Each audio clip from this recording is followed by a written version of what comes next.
60s and the 70s we had kind of hotbeds of radicalist, kind of leftist activity, really coming out of the academic world, and now that isn't so much the case. Presumably that's because the reason why people have go to university in the first place has completely changed. The prime reason to go into university nowadays is to get a job with a qualification, whereas although that was still an issue before, there was a sense of sort of, well, maybe it's a myth, maybe it never was true, but what I think of is, what I imagine is this kind of sense of an intellectual journey that people would sacrifice something to go to university. They wouldn't expect a better job out of it. They're almost choosing a life. And yes, it's got a lot to do with partying and taking drugs and having a laugh, but there was back then a sense of some kind of quest for understanding of whatever subject you're interested in, and maybe that's gone. They paint the town in university blood, and when the soldiers started shooting and the students fell down dead. I wasn't around in the 60s to see what academia was like when the campuses were on fire.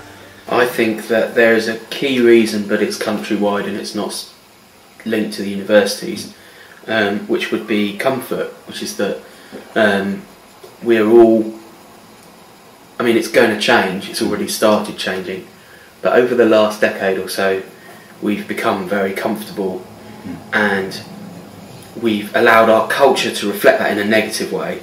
So a lot of trivial and very derogatory and base culture has risen as we've become more self-indulgent as a population. And I imagine that must be why.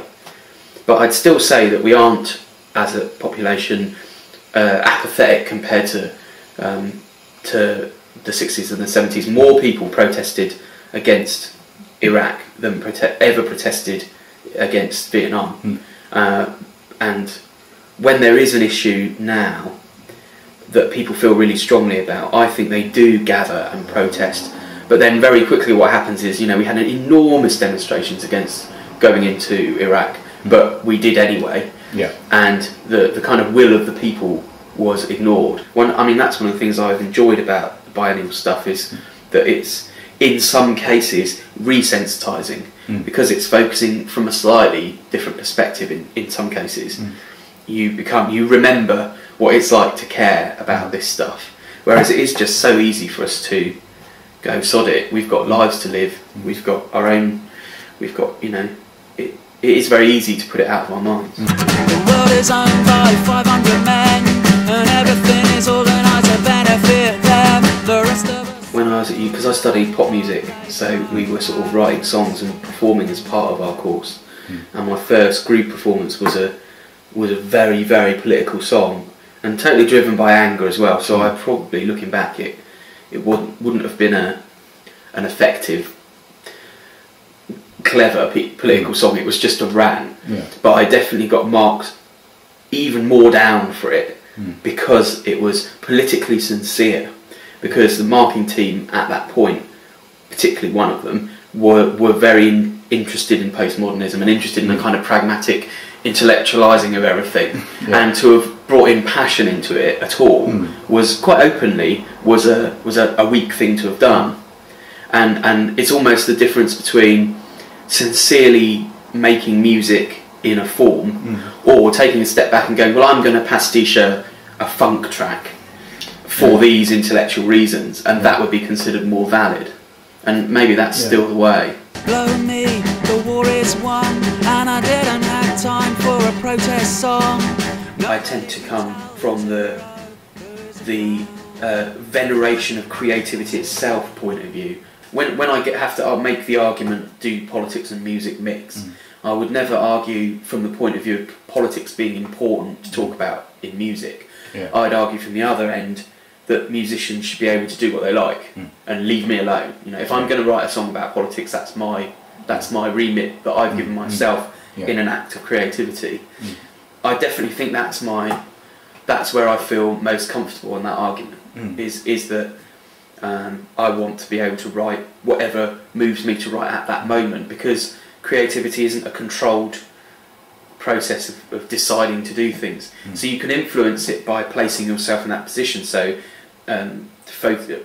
war photography documenting stuff, the photographer has placed themselves in that war zone or in that impoverished village or wherever, and they've put themselves there. But the actual act of finding that moment to frame and photograph and keep, or when they've got a contact sheet with 4,000 images, the act of choosing and knowing which ones are magic, the kind of whatever is the pinpoint of real creativity in that process isn't controlled by political agenda at all. It's aesthetics. If people go to an exhibition of photographs about war, and instead of coming out of it thinking, oh, I'm moved like I was back in 2003 to go and do something about it, they think to themselves, oh, I'm glad someone's still doing something about it. I need a pint. Yeah. And almost it allows them to disengage, because it creates the assumption that the fight is going on, that someone else is doing the politicking on their behalf. Burn a bridge, the war is won. Burn a bridge through the national debt. What I would hope is that the audience would start to agree with me and have my opinion. It would be any kind of songwriter who performs songs with strong opinions is lying if they say that they don't secretly kind of wish everyone would go, oh, you're right, of course, everyone wants that whenever they say anything. Expectations is obviously a lot lower. I think I wrote that song Preaching to the Converted at the end of 9 Red Songs about this. I'm very sceptical about our ability to change anyone's mind. I mean, people have done studies that say even debate is very difficult to change people's mind.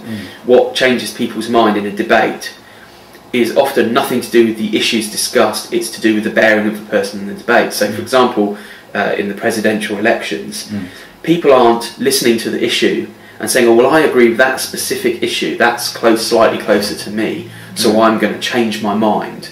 Or certainly people aren't saying, I did believe this about an issue, but now I've been argued the other way. What people are doing is going, that guy looks just more stable and more convincing, and his bearing is better and he's calmer and blah blah blah, so I'm going to support that guy.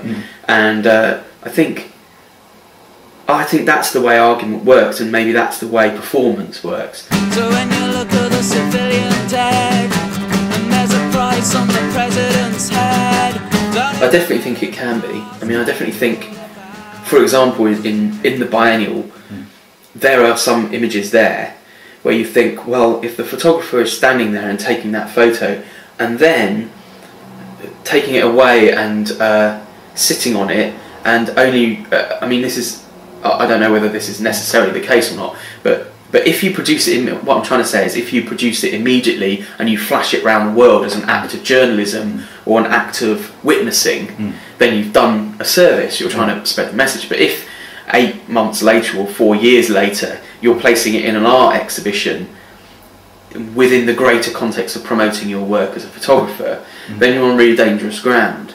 And with something that would be considered more populist art, like pop songs, they have their own necessity to die when they're not relevant. So if you write a song, that's why so many people have hits and have success writing about nothing. Because if you write a song about an issue, then unless that issue is alive, the song doesn't have any life to it. And that's why people write songs in much more general terms. And also, of course, performing a song is a direct relationship with an audience, and you can directly communicate a set of emotions to that audience, and you can get their response back directly. Whereas the visual arts are a much more one-way thing. You know, you're not going to know what people think until they come and tell you.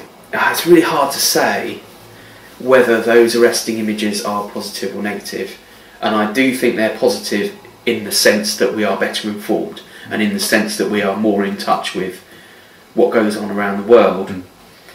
But I go back to what I said earlier about the process of exploitation, that for what purpose are you taking that photo or making that film, and is the act of making that film taking you away from doing something right there that would help more, you know?